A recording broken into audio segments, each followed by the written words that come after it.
Prophecy and destiny are essential components of the Warriors universe. I imagine that statement evokes a reaction out of a lot of you, whether it be a cordial affirmation or an indignant groan at the mention of such a tropey and antiquated idea. I can certainly sympathize with the latter's exasperation, as the concept of destiny is somewhat weirdly present throughout media and culture, a definitive and orderly metaphysical concept in a realm that at best seems to regard spirituality with a sort of longing elegy and dismissal, or at worst with arrogance or celebratory nihilistic contempt. Basically what I just said is a lot of spiritual ideas get thrown into art that a lot of people don't seem to really affirm. Like, in every Star Wars movie, somebody says something about fulfilling your destiny, and then you got like prophecy in the Harry Potter movies, and I guess books too. And like pretty much all of like the major big blockbuster movies and shows and whatnot, this gets mentioned one way or another. I can understand how you might get tired of seeing it if you either reject these concepts or feel they're not being portrayed in any meaningful way. Like, they say destiny, but it's really a my destiny is whatever I make it sort of thing. And that's not really destiny. It's like people who say literally when they literally mean literally in a non-literal sense.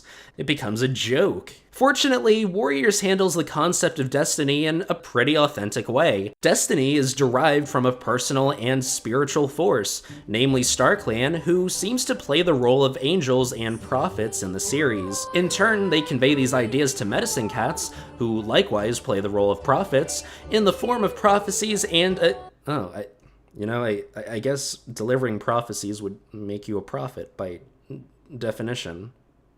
Huh. In the form of prophecies and occasionally directly to other important cats of their choosing.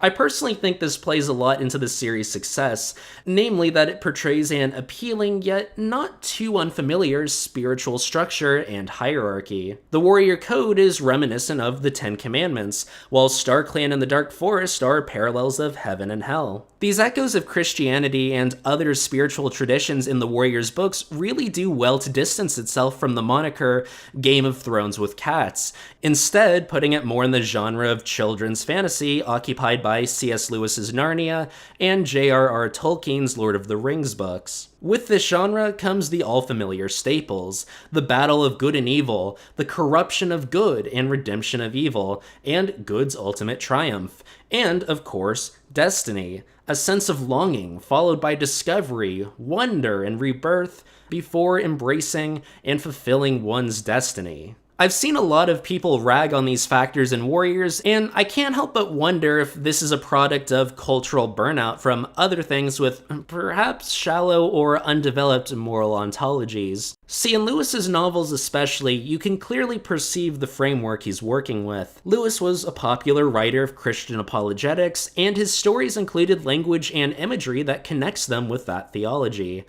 So it makes sense. It's grounded in an influential tradition that's both identifiable and accessible, not to mention authoritative. All this too while not hitting you over the head or transforming the story into a total allegory. I think Warriors proceeds in much the same fashion. Whether this is because the writers intentionally made it so, or they were more simply following in the literary tradition of the likes of Tolkien and Lewis is up for investigation. On the point though, I can certainly understand and even agree somewhat that destiny and spirituality in storytelling is somewhat exhausting in today's media, perhaps even in Warriors itself. Part of me shouts, just let them live, every time a new prophecy pops up in Warriors, and another member of the Firestar Tigerstar bloodline gets anointed this arc's savior of the forest. Although, if A Vision of Shadows has taught me anything, it's that this feeling of burnout has much more to do with unimaginative execution, nailed it,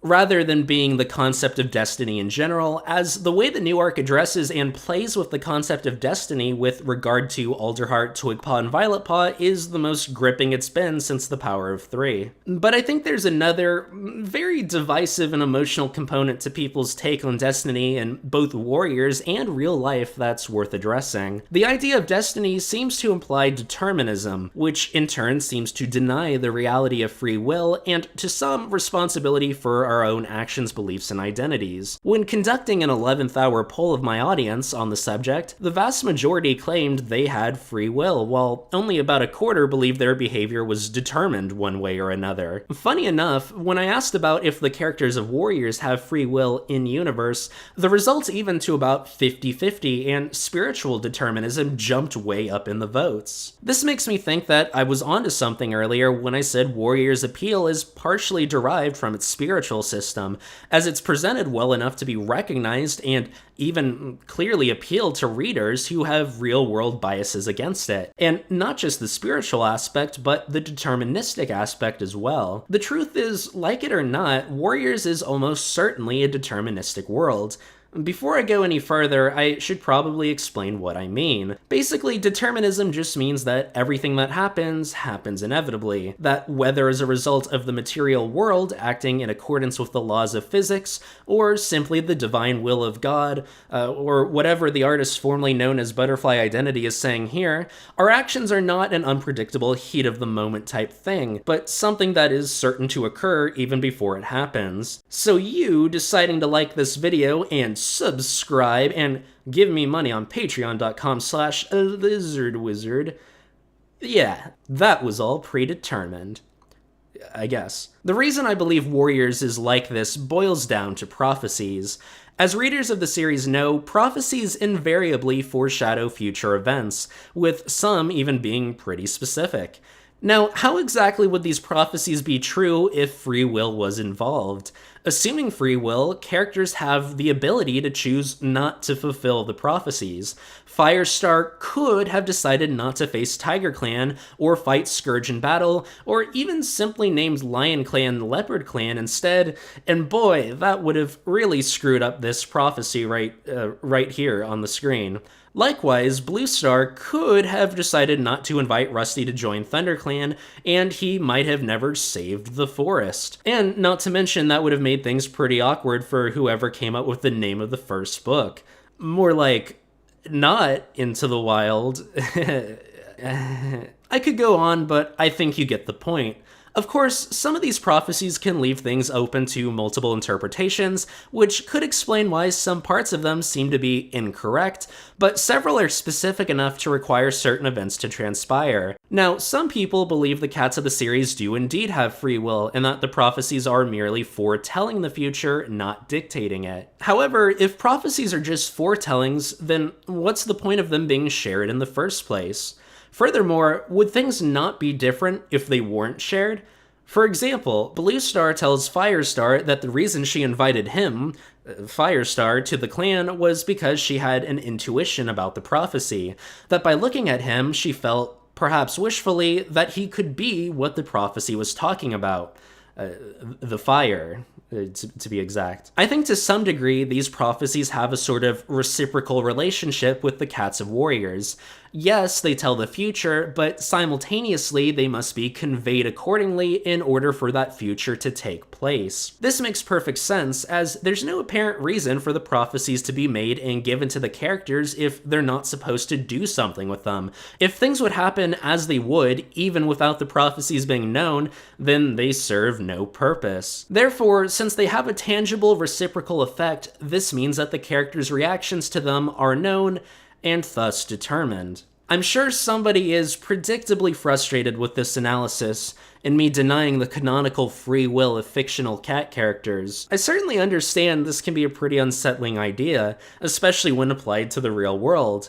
I mean, lots of people take comfort in knowing we choose our own paths in life, that we're responsible for our own actions, and not totally slaves to our own biology or environment. However, with regards to determinism, I think Warriors presents a pretty appealing version of it quite well. These characters still did all of the things they did. Good and evil, brave brave or cowardly. These were real experiences that they lived and acted in. I do think there's a sort of comfort in being closely watched over and knowing that there's a light at the end of the tunnel, that there's a caring personal force in the world guiding you along on this ride we call life. And whether lived freely or determined, I'm truly grateful for the gift of it, regardless of who's the one writing my destiny. Wow, that was fun. That was pretty cool. Thank you all for watching. Shout out to all the people who did art for this video, and all the people who voted in the poll and answered it. Man, you guys are cool. You guys are the best. I don't know how I recorded this video. It's like midnight over here. Yeah. So oh my god. Just knocked over a bottle. Yeah, thanks for watching, guys. My Broken Star Napoleon video, that's still in the works. That'll be pretty fun. That'll be pretty cool, I guess. I'm working really hard on it, making it perfect, and stuff. And yeah, so that's something to look forward to, I guess. Or not, if my life is determined never to finish it. That'd be unfortunate. So, yeah, that's my message for the end of the video. I'm probably showing names of people, or like there's probably words on screen explaining something, or saying thank you, or I don't know. You guys are awesome. I love you all so much. Thank you so much for watching. Yeah, I guess I'll see you in the next one. And go to patreon.com/lizardwizard and give me money so I don't starve to death. I guess, or not. Maybe it's just something. Oh man, I'm gonna go and make some tea.